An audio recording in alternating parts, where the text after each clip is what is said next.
Dans presque toutes nos vidéos, nous parlons de fusées, sans jamais nous attarder sur leur fonctionnement. C'est pourquoi nous vous proposons ici de faire une petite introduction au fonctionnement d'une fusée.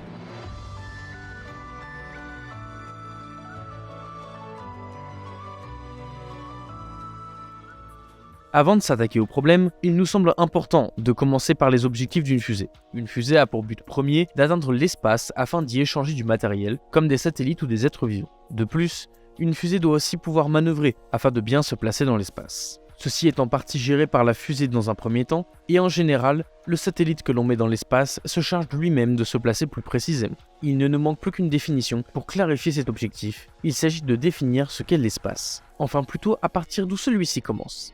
La séparation entre la Terre et l'espace est appelée limite de Kármán, en hommage au physicien du même nom. Cette limite correspond à l'altitude à partir de laquelle il n'est physiquement plus possible de faire voler un avion. Elle se situe à un peu plus de 83 km d'altitude. Cependant, il est souvent convenu que cette frontière se situe à 100 km d'altitude. Il nous faut donc trouver un moyen d'atteindre l'espace. Pour cela, il nous faut un moteur. Tout moteur fusée que l'on utilise exploite le principe d'action-réaction pour fonctionner. Ce principe, aussi connu sous le nom de troisième loi de Newton, stipule que si l'on exerce une force dans un sens, alors on reçoit une force parfaitement opposée et de même intensité.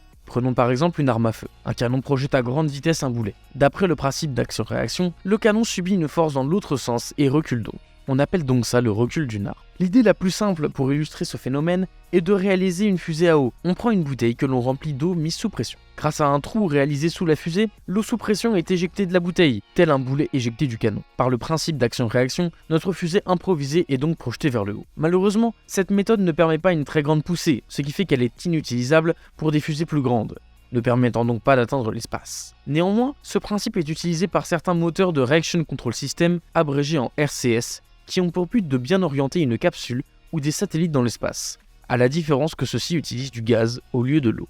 Ce système étant plutôt rudimentaire, il peut être amélioré. On peut par exemple essayer de propulser le gaz en sortie de fusée au lieu de simplement le relâcher. En effet, si on propulse le gaz en sortie, la force qui est appliquée sur celui-ci est d'autant plus élevée, et par le principe d'action-réaction, la fusée est projetée plus rapide. On obtient alors le principe d'un moteur ionique, qui utilise un champ électrique pour accélérer un gaz dit ionisé, c'est-à-dire un gaz qui est affecté par un champ électrique. La force créée reste toujours la même, mais on gagne en efficacité. En effet, en projetant moins de gaz, on obtient la même force, donc on peut projeter la fusée plus longtemps et pour une même quantité de gaz.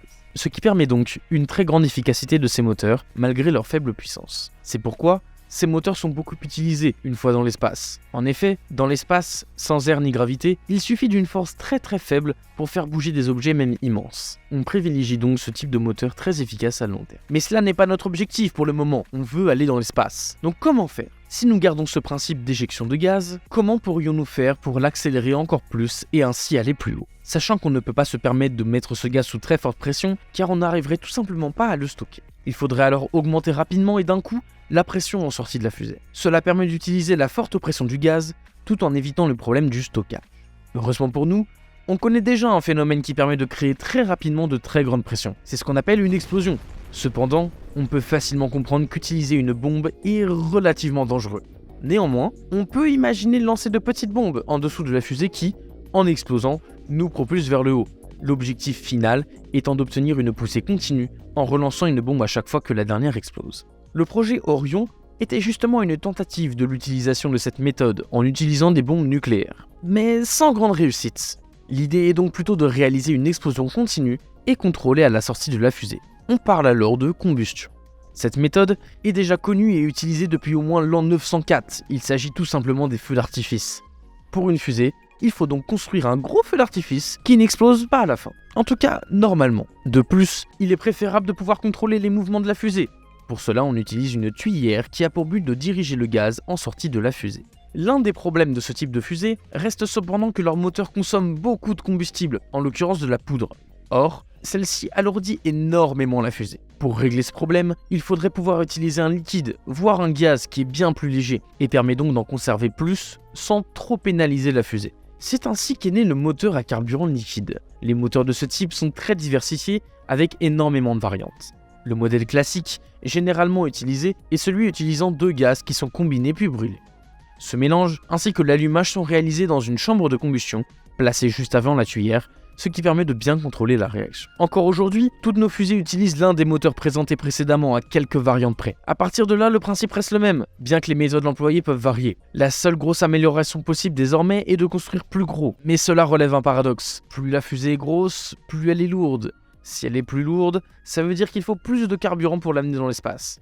Et plus de carburant implique donc une plus grande masse de carburant, avec des réservoirs plus grands, et donc d'une fusée plus grande et plus massive. À partir de là, on recommence le même principe. On en vient à la conclusion que pour construire une fusée plus grande, il faut construire encore plus gros. Cela signifie qu'une fusée plus grande ne transportera pas beaucoup plus d'objets dans l'espace, étant donné que la majorité de cette masse aura pour seul but d'envoyer notre satellite dans l'espace.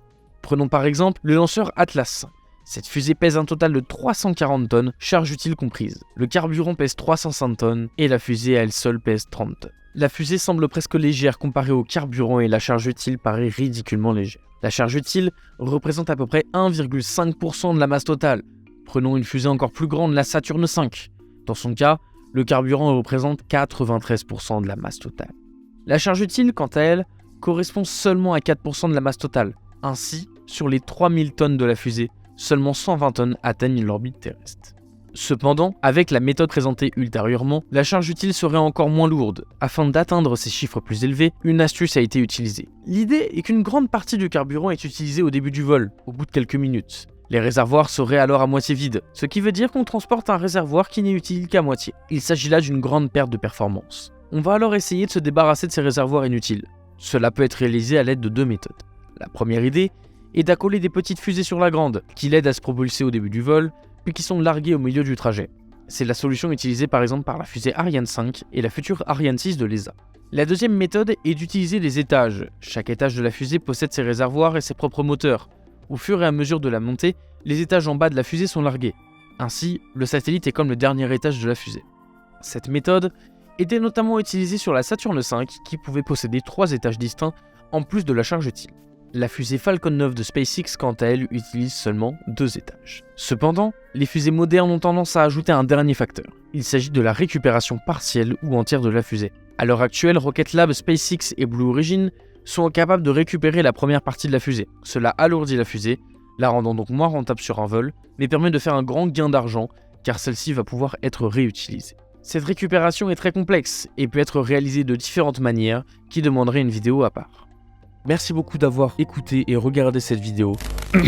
Petit message au nom de toute l'équipe, vous l'avez sans doute vu sur le Discord, ceci est notre dernière vidéo. Ça fait un moment que rien n'est publié, l'équipe n'est plus aussi disponible, on a du mal à garder le rythme.